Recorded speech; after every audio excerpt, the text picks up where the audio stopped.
Hello there. Welcome to another episode of the Making History podcast. My name is Nikki, and I am joined by my enigmatic co-host, Layla. Hello. Layla is also my daughter. Yep. So before we start and I introduce today's topic, you can find me at pincutsewstudio.com, and you can watch lots of sewing content and tutorials at pincutsew on YouTube. And you can find Layla. Where can you find you, Layla? You can find me on Instagram at LaylaJaneStudios_ and on my website, layla-jane.com. Layla is an artist. She's amazing. Oh, yeah. Okay, so this is the Making History podcast where we discuss history from a crafty point of view. So today we have a very interesting topic, and it's kind of a 2-in-1 topic. We're going to talk about Gunny Sacks and Gunne Sacks. Heck yeah. Gave y'all a BOGO. The spellings are different. Yeah. But we'll get to that in a second. But first, if you want to support us in what we're doing here, you can go to buymeacoffee.com /pincutsew. I forgot it. And buy us a coffee, literally, if you want to, or more than one. Thank you for those who have already generously done that. One of y'all bought me this coffee. This podcast is ad-free right now, so we do not earn income from this. It is a passion project. So that is a good way to show your love and support. You can also give us a 5-star review wherever you're listening to this. And also, my dad had the best idea. I don't know if I told you about this, Layla, but Papa told me, he said, you should have listener mail. Okay, so we have set up an email at makinghistorypodcast@yahoo.com, and you can there send us anecdotes about the episode. A lot of people chime in, especially those who listen on YouTube. They chime in with personal, a lot of them remember these topics. So people will tell their personal stories or have add-ons or little tidbits that they know that we didn't know. So if you have anything to add to a topic, and we can read those letters out loud sometimes on the podcast, or if you have topic suggestions, we are all ears for those too. So send those emails to makinghistorypodcast@yahoo.com. Okay, so let's get into today's topic. First, we're going to talk about Gunny Sacks, Gunnysacks, literal Gunny Sacks. Oh. What do you know about these, Layla? Everything you just told me. And I... Like how to spell it? Yeah, how to spell it. I think I spelled it wrong in my Notion when I was writing down this episode. So that's good to know. Oh, that's funny. Good thing I didn't post the name yet. Okay, so you don't even know what a gunny sack is? Well, I know that flour came in it. Oh, yeah. And then they made the floral flower bags so that people made dresses out of them. Yeah, so you know the very basics. Good Period. job. Have you ever heard anybody say, oh, she would look good in a gunny sack? No, but I have heard people say, this dress looks like a sack on me. Okay, so you've heard that negative connotation. I grew up with people saying that about my sister, who was long and lean and lithe, and I was not. Nobody ever said that about me. That's so mean. I definitely can't pull off just anything. Yeah. Like a tall, thin, lithe person can. But anyway, so Gunny Sacks, I always thought, you're right. They made clothes out of them eventually. But I always thought that was only mostly a Depression era thing. Yeah. But actually this started long before that. So feed sacks were being used to store dry goods and things starting in the 19th century, actually. So the 1800s. Before that, do you know what they stored those things in? Guess. Okay, wait, hang on. I want to say crates, but there's holes in crates, so it's Close. not crates. It's close? Wicker. No. Darn it. Oh, wait. Okay, give me one. Is it a box? No, but it starts with B. It starts with a B. Okay. Blankets. No, we still store wine in them. Oh! And bourbon. Barrel. Yes, barrels.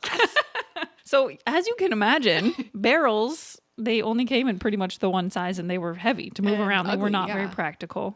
So they started sewing up, or they started making feed sacks. And a lot of them were just made out of cotton, but some of them were made out of burlap. And so actually the title of this episode is kind of a misnomer, because Gunny Sacks are the burlap ones. Oh, and nobody was wearing burlap. So not all feed sacks are Gunny Sacks, but all Gunny Sacks are feed sacks. Oh my gosh. But what we're really talking about is feed sacks. Okay.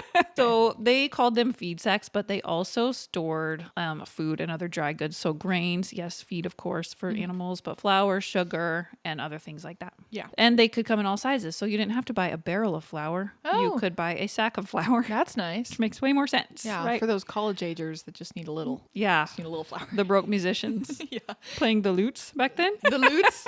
They're playing the lute. Okay, so these sacks were made of drab,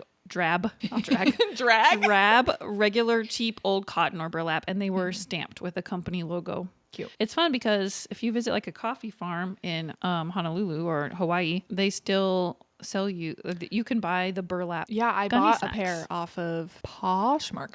You did? Yeah, of like they were like Oh, rice. those were the cotton ones. But they didn't fit me. I was really sad about it. 'cause But they the were cool. coffee, they still use the burlap ones. Oh, we're talking about. Oh yeah. Yeah.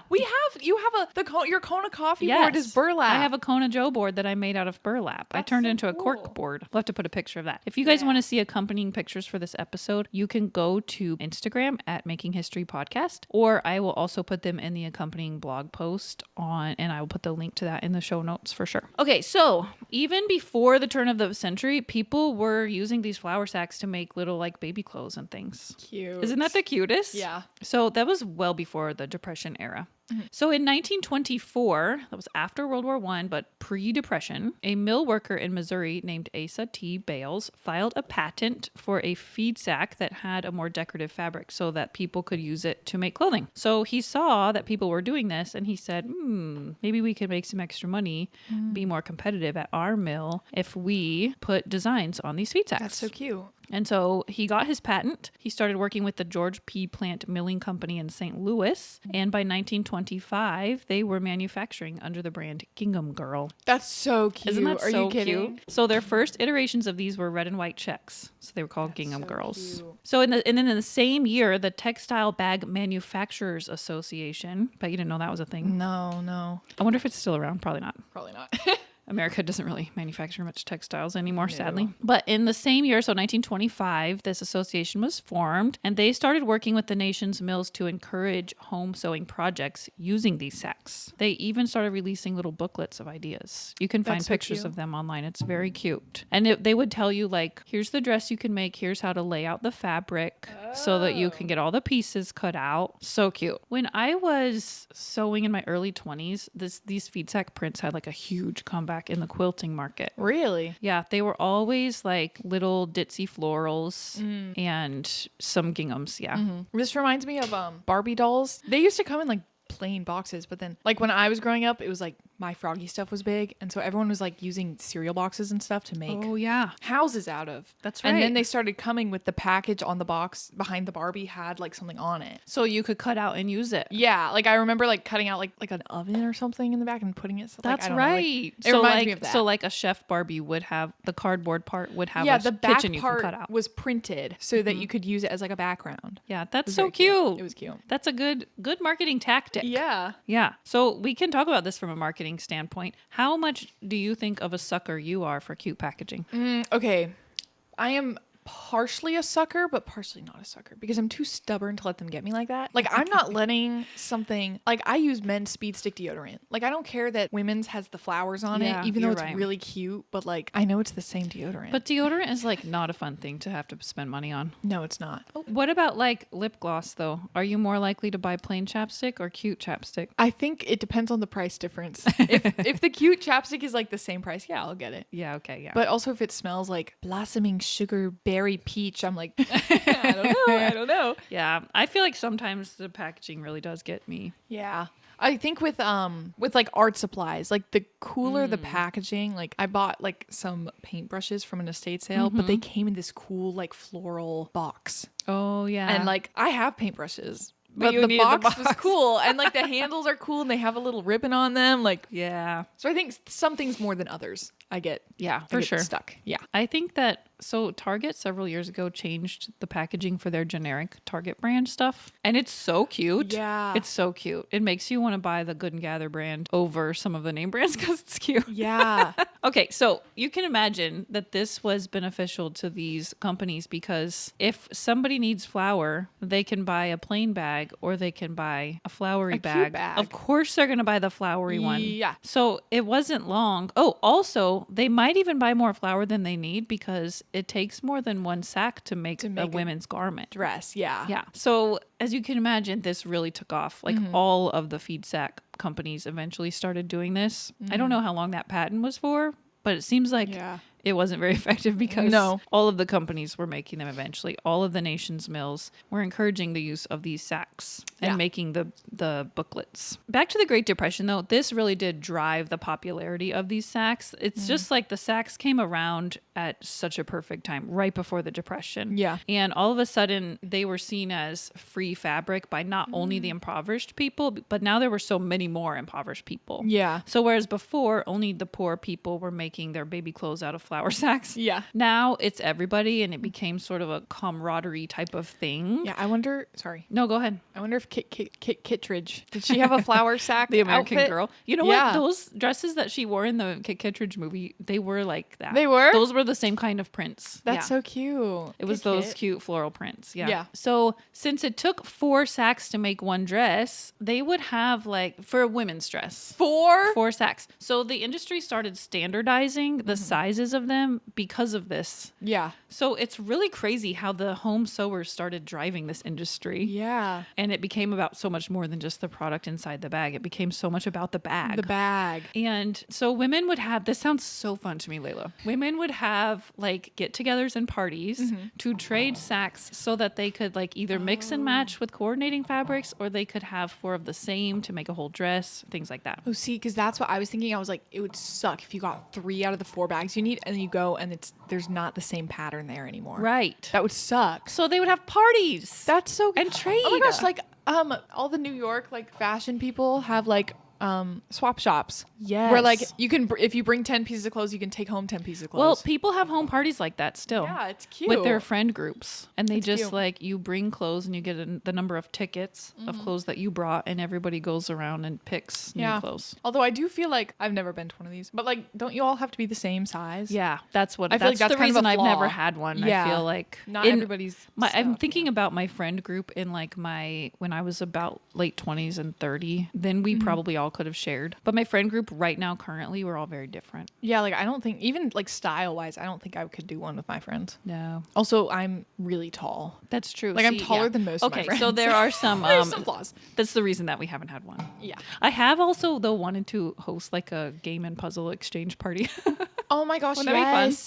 That'd be so fun. Yeah. Anyway, back to the topic. Because this was before the Great Depression, when everybody was doing it, the more impoverished people were the ones doing it. And so in order to disguise the fact that they were using feed sacks, they would use a lot of lace and trims and ribbons and sort of decorative details, because, you know, everybody back then knew how to sew mostly. And they knew how to add like a puff sleeve or a different color, things like cute, that. yeah. So these dresses were really cute and very highly embellished. And this carried on into the Great Depression era when they were all using them. So one feed store owner, though, complained about the purchase decisions moving from the farmer to the farm wife, saying, quote, "Years ago, they used to ask for all sorts of feeds, special brands. Now they come over and ask me if I have an egg mash in a floured percale. It ain't natural," he said. Okay, sir. They also started using label ideas for these sacks. Instead of the big stamped images, they started using ones that could be soaked out. So Oh, like your pen. Yeah. That's so So they cool. were water soluble. Isn't that nice of them? That is nice of them. I love this story because it just kind of brings together a man's world and a women's world. Yeah, And it's I cute. feel like they were really, I don't feel like this is very common. Like what is common? I mean, I'm from sorry. from the men's standpoint, who were making the feeds and making the sacks, but for them to do it with these women in mind, Yeah, that's very cute. I just think it's cute. Yeah. I mean, I know it was marketing too. They were earning money. I also wonder who was designing them. I wonder if they had Yeah. women on board, and I couldn't find any information about that, but I wonder if they were using women artists to design the prints. it. Yeah. I checked out a book from the library a while ago about floral prints in the Depression era. Really? It was about feed sacks. I don't know. I never read it because I brought it home and then it was. I too remember big. that. Yeah, I you read remember it. that? I You flipped read through it. Yeah. Yeah. I just thought the cover was cute and I was gonna. I wish I would Look have at it, remembered that. I know, To right? read for this. Yeah. But that's okay. I found plenty of information elsewhere. So not only were they upcycling these feed sacks, once the clothes were wearing out, they would upcycle them again into, household rags or quilts or rugs. They would braid them into rugs or other household needs. So it was like upcycle upon upcycle. Yeah. You can actually see a collection of the feed sack quilts that they made on display at the internationalquiltmuseum.org. You can go through there and see tons of different feed sack quilts. That's so cute. Okay, so after World War II, cloth sacks started being replaced by paper sacks because they were cheaper. Oh. And by the 1960s, you really didn't see them at all anymore. Oh. Interestingly, we do still see paper flour sacks. Yeah. It's almost like flour and sugar are kind of like the only things still packaged that way. That's interesting. Isn't it? Everything Yeah. else has switched to Plastic. plastic or aluminum or wonder if- cardboard. I'm trying to wonder why. Like, I mean, sugar might stick to plastic. Maybe. It's like BPAs. Or, not BPA. Microplastic. But why isn't that a problem know. with like cornstarch? Yeah, I or have no cocoa? idea. I say bring back the fabric. Yeah, that's interesting. Because I guess also, like, you're buying more flour than you are cornstarch. So, like, in the long run, it might be cheaper to make flour and paper rather than plastic because you're buying a lot of it. I know in other countries, because when my mom lived in Mongolia, she would go to the grocery store and a lot of things still come in paper. Interesting. Yeah. And like eggs didn't have cartons. If she didn't have a way to carry her eggs home, she's carrying them in her pockets. No, that's crazy. Yeah. So it's like a bring your own bag. I think America Oh. is just so plastic I know. oriented. It's annoying. My mom also, when she lived in Mongolia, when she would travel back and forth, she would come back to the US and need to buy a lot of things to take back that she yeah. couldn't get. And she would remove all the packaging to save weight and space in her suitcase. Oh, interesting. And the piles of just the packaging was like crazy. so much. It's Yeah. crazy. Yeah. Okay, so this is a good time to take a break before we start talking about Gunny Sacks of the other variety. As you may have noticed, this podcast is free of sponsorships, meaning I'm not taking this break to read advertisements to you. That's not how I'm choosing to support myself doing this type of work for now. So that said, if you're enjoying this podcast and you would like to offer your support, there are a couple great ways you can do that. First, if you're into sewing and quilting or want to get into sewing or quilting, you can go over and watch my YouTube channel at pincutsew. And you can visit my pattern shop where I offer beginner-friendly PDF sewing patterns and tutorials, some fun sewing-related stickers, and even a few fun quilting books I've written. Go to www.pincutsew.com/shop or find me on Etsy as pincutsew. Another thing you can do is to leave a 5-star review on this podcast. Reviews go a long way in helping podcasts be presented to more listeners. So if you're enjoying this, I would so appreciate you taking the time to leave a quick positive review. Lastly, and perhaps most tangibly, you can simply donate to the Making History podcast by going to www.buymeacoffee.com/pincutsew and gift us a little something there. And I do indeed promise to take Layla out to coffee. All of these links will be in the show notes below. So let's get back to the show. Okay, so next we're going to talk about a different Gunne Sacks, and this is the brand of dresses that's spelled Gunnesax, like the saxophone. What do you know about Gunne Sacks, Layla? I know much more about Gunny Sacks. I personally have tried one on before. Put one on bod. Do tell. It was at an estate sale. Oh, Layla was working in estate sales at the time. I worked for an estate sale company, and we were cleaning a house, and I kind of flipped out. And then I tried it on in the bathroom, and it didn't fit. What did it look like? It was cream. It was like a long dress. It was cream. It had like a brown. What are those like? Oh gosh, like Maid Marian had one. Like it's like the front lace up. Sorry. Oh, like a corset, like a bodice corseted front in the front. Yeah.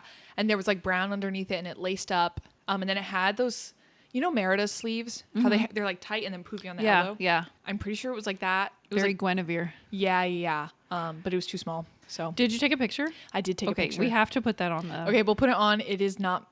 It's Instagram. not the best picture of myself. So You can put a heart over your face if you want. no, my face is fine. It's just like okay. it doesn't fit me, and the color doesn't look good on me because I was pale. Yeah. But Okay, so Gunne Sacks was, as you might have guessed, a brand of dresses. I bet most people listening know this and remember it, or they are aware of the newly revived Gunne Sacks. what? So Gunne Sacks was actually founded in 1967 by 2 home sewers Aww. in San Francisco. Okay, San Fran. We just discussed Yeah. Levi Strauss in the last episode, also from San Francisco. Maybe they were friends. Maybe. No, this is way later.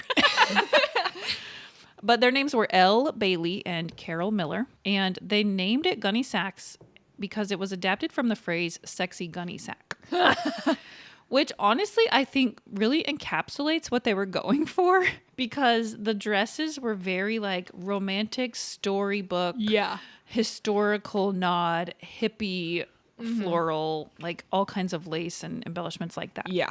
But then 2 years after they founded it, the famous Jessica McClintock, well, she wasn't famous at the time. Jessica McClintock became a partner.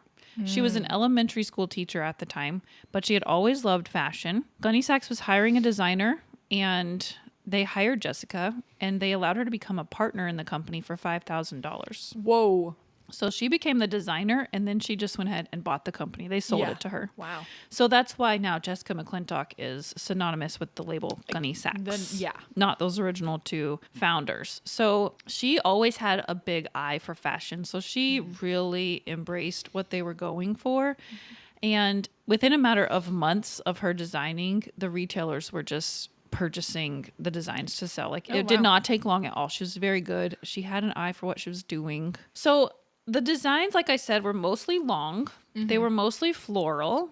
They had nods to both Victorian times and the Prairie days, and very, very like storybook character. Like the one you described, I said very Guinevere. Yeah. Yes. Very. I always am reminded of Labyrinth, the dress that's. Oh my gosh, Labyrinth. Labyrinth is going to come up in next month's episode. It is? Yes. Okay, because that movie's awful. We need to talk about it.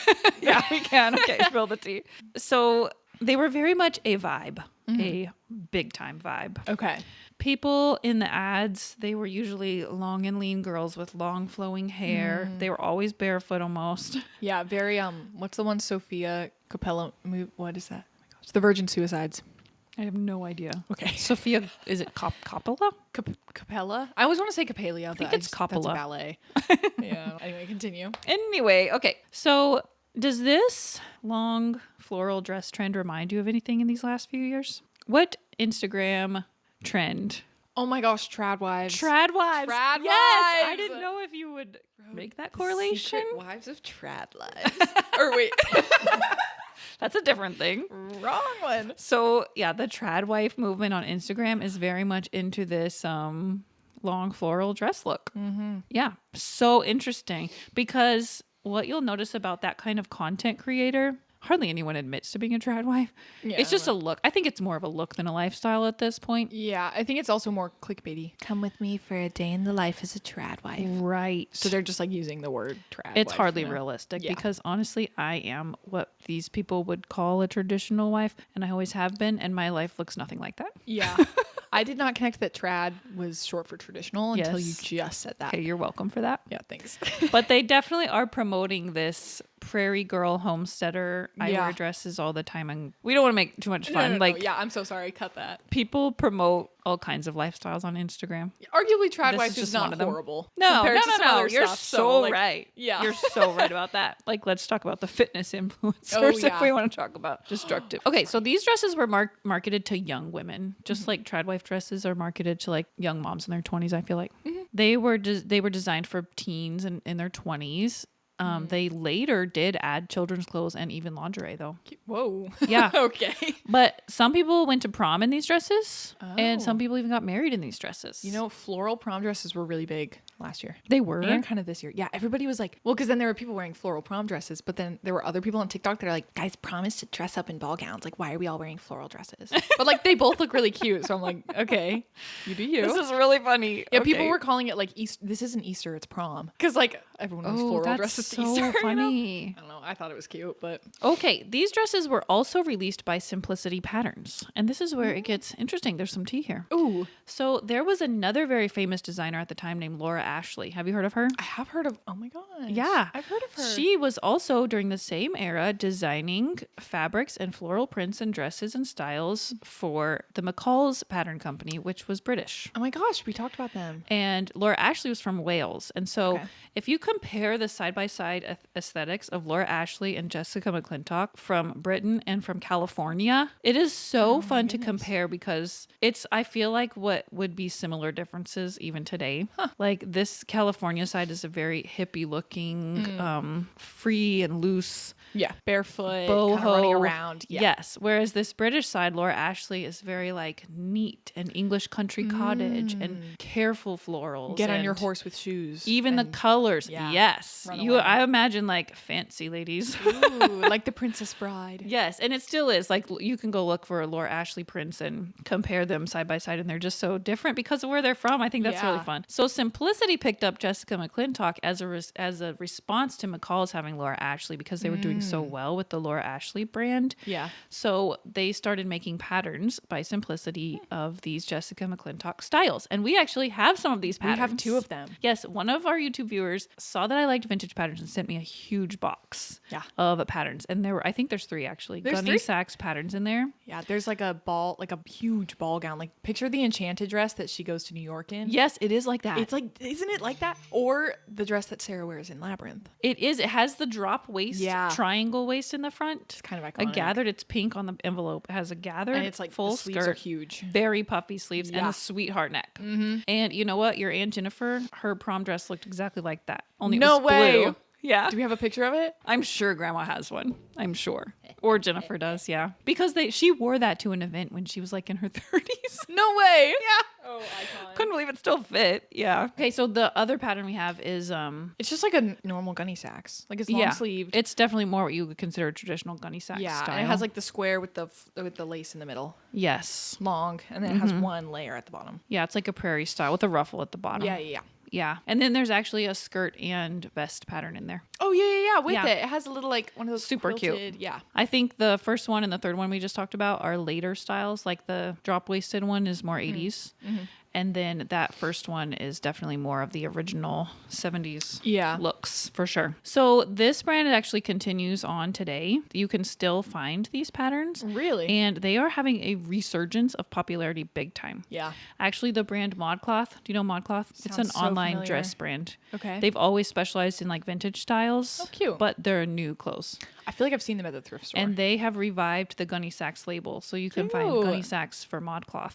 That's cool. Yeah. And you can just find tons of reproductions. Tons. But if you actually find a Gunne Sacks dress, it will have the label in it. It says Yeah. Gunne Sacks. They're very cute. Yeah. And they are, I think, highly desirable now. The older they become, the more expensive they'll be to buy secondhand, 'cause I think. people resell them for crazy. Do they really? Yes, and it's annoying too because people use on Depop when you list something, you can do the brand. Mm-hmm. People will put Gunny Sacks just so that it gets on people's feeds. So most of it's not actually Gunny but Sack. it's just a knockoff. Okay, that's a Yeah. good tip. A lot of times though, it's a handmade dress. That's like maybe it was a Gunny Sacks pattern. A lot of those dresses too, because it was the 70s, they weren't actually made with cotton. No, So which is annoying. they're actually not as like comfortable Great, as yeah. you would imagine. a little sweaty. Not really breathable because that was the era of the poly cotton blends. Yeah, And so they're kind of like stiffer and not soft. yeah, which are not. It is probably making them last a lot longer. Probably, yeah, Than they're not like cotton would. because they would be like dry rotting if they were. Yeah, Yeah, they would. which is not the vibe. So in 1981, Jessica opened the first retail store. So then they became a retail brand, and her son Scott joined the company Scott. in the 80s and added his own brands, Scott McClintock Dresses and Scott McClintock Sport. Oh, okay, sport. And so by the end of the 80s, it became pretty much a brand for party and prom dresses. Oh, okay. And now it is called Jessica McClintock Inc. She just passed away in 2021. Oh, But her son Scott still runs the Runs brand. it. Yeah. So there's this quote from a simplicity.com article that says, it talks about the prints. The prints extolled flowers of all shapes and sizes. The romantic dresses usually draped to the floor and flattered figures with corset detailing. They shunned streamlined minimalism, opting for an abundance of puff sleeves, sailor collars, ruffles, smockings, sweetheart necklines, off-the-shoulder sleeves, and gathered skirts. The variety of fabrics associated with Prairie Style were lace, brocade, Swiss dot, tulle, velvet, macrame, and printed cottons, usually florals. Yeah. So I'm really excited about the new email address for the listener mail because this is a topic I know that people have Yeah. memories of, both of these types of Gunne Sacks. I think we're going to get some really fun stories. Yeah. So if you have one to share, be sure and send it to us, makinghistorypodcast@yahoo.com. And don't forget to subscribe if you haven't already to the podcast and give us a 5-star review because that really, really helps us get seen by more listeners. Anything to add, Layla? no, you covered it. Okay, I want to tell a funny story about Layla. Oh, gosh. Since we're talking about fashion, Okay. we were discussing the low-rise jeans. Well, we've always discussed low-rise jeans Yeah. because I grew up in the 90s. I was in high school in the 90s, and the low-rise jeans trend, it was low-rise. Crazy. And we keep telling this young generation, the low-rise that you're talking about now that's for sale new is not the same as the low-rise that we were wearing then. No. And she didn't believe me. You didn't believe me, right? No, I did not until I Until. went to the bins, the Goodwill bins, and I found a pair of like 90s, 2000s Aeropostale like pinstripe suit pants. And they looked long enough. And which I is looked rare. at them and said, those look low rise. Yeah, and I was like, well, I'm sure, like, I have low-rise pants. I was like, I'm sure they're going to be fine. Like, these are, what I'm wearing now is, like, my low-rise. They're, like, just under my belly button. These things were, like, below my underwear. Like, these, like, They did not cover your butt no. crack. You could not sit normally in them. No, and I was like, no, I felt like Emma Watson at that one premiere. Like, low rise. It was crazy. So now you believe me. Yeah, and now I know why all y'all's shirts were so long. Because every time I see a vintage Hollister shirt from like vintage, like That's so a funny. 90s Hollister shirt, it's so long. I'm like, I have to cut it down because it like goes past my butt. Yeah. It's because your pants It was were so like low. that, and we layered them too. So Yeah. now you can stop making fun of millennials for for being terrified of low rise coming back, because that's what we know of as low rise. Okay, but give this low rise a chance. What you call low rise is mid rise. It is. Whoa, okay, but what we call high rise is like overalls. High rise now is like so high up that we Yeah, have to I know. accommodate, because now mid rise is like above the belly button and low rise is like under. Interesting. So for me, I consider mid rise just below the belly button, and low rise is like you might as well you get a gotta get with bikini the wax to wear them. Yeah, like it was crazy. I had never I felt like I wasn't wearing any pants. Yeah, you Like, can't bend down in them. No. It was a problem. I don't know why we let that go on it for was so long. It was crazy. Terrible. Anyway, I hope you all have enjoyed this episode, and we'll see you next month. Bye. Bye. Seriously though, like those were crazy.